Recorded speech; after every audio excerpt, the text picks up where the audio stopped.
Hey, good morning. It is day 5 of this Trust and Faith Challenge, and I hope you're having a really good start to your day. As I put in the description or the title, Trusting the Perfection, just really been contemplating this morning. You have probably, if you haven't already, there's a post here this morning that I shared with regards to my experience of raising a young man on the spectrum, neurodiversity, and it really brought to pass the idea of our attachment to perfection.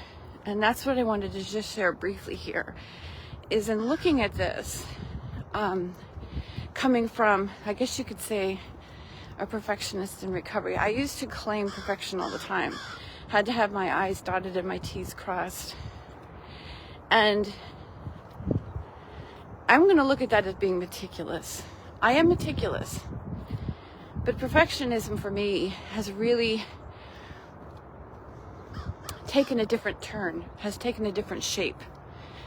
And it comes down to the shoulds and shouldn'ts of life. This should be, this shouldn't be, this should be different. That's me claiming that this is unacceptable. As I wrote in my post, and I'll share it again here, that's me arguing with God. And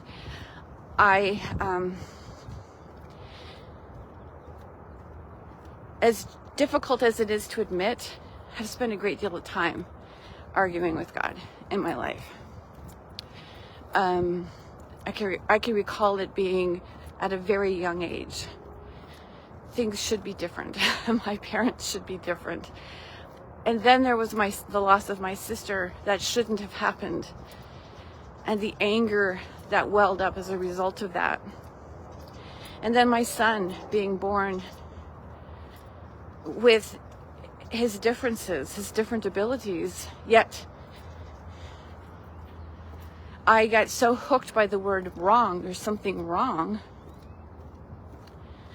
that it's what really fed my life for the longest time.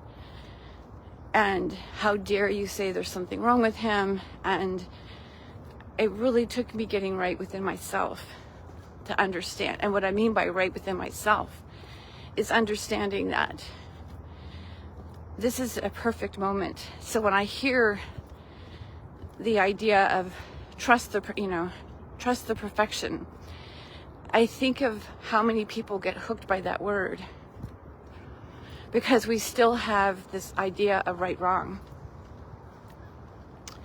And so with perfection, what it comes down to is realizing that this is exactly what I'm meant to go through. This is perfect for me. I know how I can do things. I know how I can react.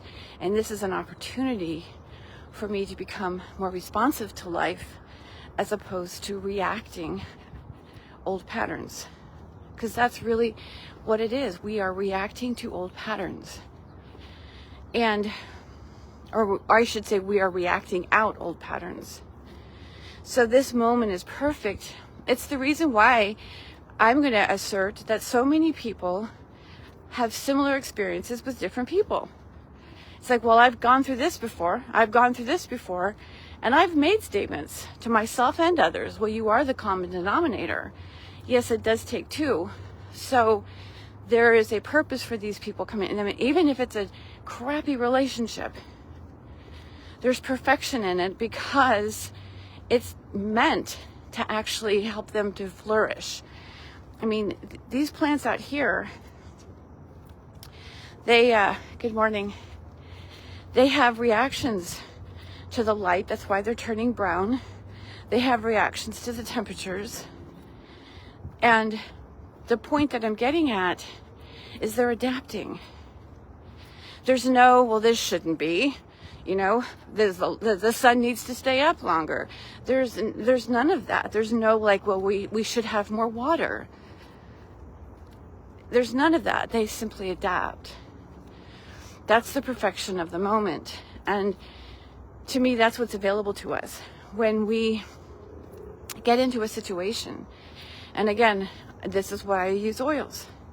When we get into a situation, we are now giving ourselves permission with oils to become responsive, to be able to make that distinction and really gain control over our thoughts. Not have a reaction that is all about, well, I normally explode. Normally I'm, loud, whatever that may be. And so what do we do? Because I hear people talk all that, learn how to control yourself. Well, what happens, and this is what I'm talking about on on Saturday the 11th. What happens is we start to control our inner world. We put a rein on ourselves. Well, I'm not going to have that reaction. But we're not even responding. We're still reacting. We're still reacting to the situation.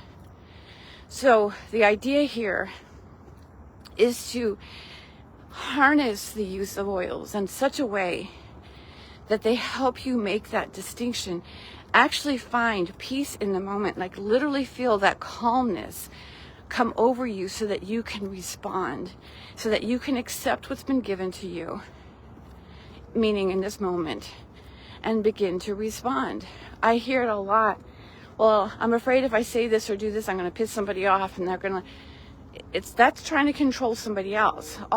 We have no control of how everybody else is going to react. However they react is perfect for you, because it's meant for you. It's meant for you to do a self-check. That's what's possible. That's the perfection. That's the control that we have the ability to harness. And that's why I love oils. This is why I say meditation. And even with walking, I walk, it's helpful for me. And at the same time, if I come into a nerve bending, nerve wracking situation, I will go back to using oils, because the tendency for me can be to react. It's how I'm wired.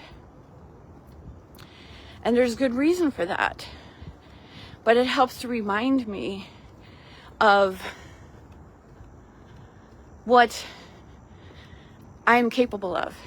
It helps me to you know what it does? It helps me to tune in. If I were to say anything, because the first thing I heard was, well, people are thinking, well, if you're using oils, it should fix the problem. That is a mindset that we have of this world, because we're so used to pharmaceuticals and supplements, and it's going to fix what ails you. But the fact is that we live in an emotionally and environmentally volatile world.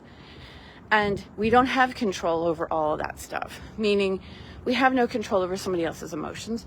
We have no control over what other people are using chemically. So in order to help you remain connected to consciousness, to that life force, and be able to make that powerful shift from reaction to response, is where the oils come in.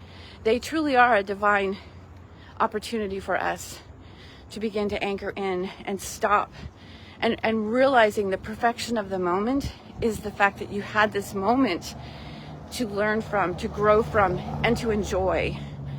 And if it's something you don't like, you have the opportunity to shift from reaction to response.